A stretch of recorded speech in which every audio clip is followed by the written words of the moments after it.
बहुत समय पहले एक छोटे से गांव में रामू नाम का एक गरीब किसान रहता था। उसका घर मिट्टी का बना हुआ था और छप्पर से ढका हुआ था।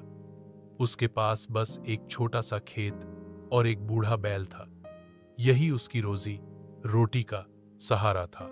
रामू बचपन से ही बहुत मेहनती था।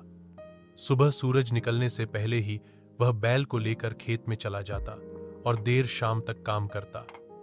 उसके कपड़े हमेशा पुराने रहते, लेकिन चेहरे पर मुस्कान कभी नहीं मिटती थी। संघर्ष की शुरुआत। रामू का खेत छोटा था और उस पर भी कई बार बारिश समय पर नहीं होती। कभी फसल सूख जाती तो कभी कीड़े उसे खराब कर देते। कई बार तो उसके घर में खाने के लिए अनाज भी नहीं बचता।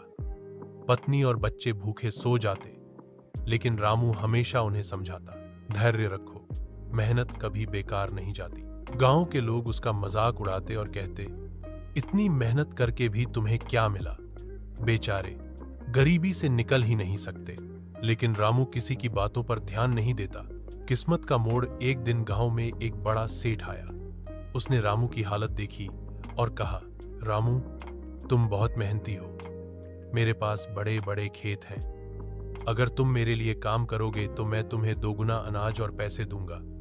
तुम्हें अपनी जमीन जोतने की जरूरत ही नहीं।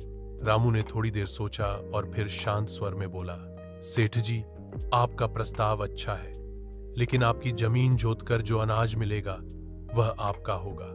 और चाहे मैं अपने छोटे खेत में कम अनाज उगाऊं, लेकिन वह मेरा होगा। अपने हक का अनाज खाने में जो सुख है वह और कहीं नहीं। सेठ उसकी बात सुनकर हैरान रह गया।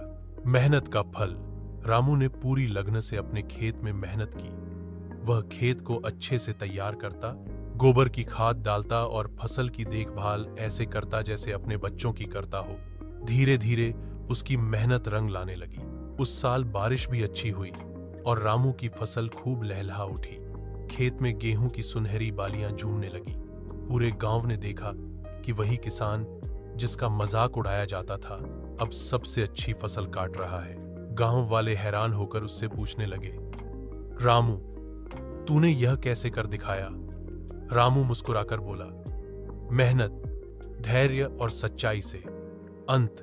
समय बीतते बीतते रामू न सिर्फ अपने परिवार को अच्छे से पालने लगा, बल्कि गांव का आदर्श भी बन गया। लोग उससे सीखने लगे कि किस तरह छोटी जमीन और सीमित साधनों से भी सफलता पाई जा सकती है।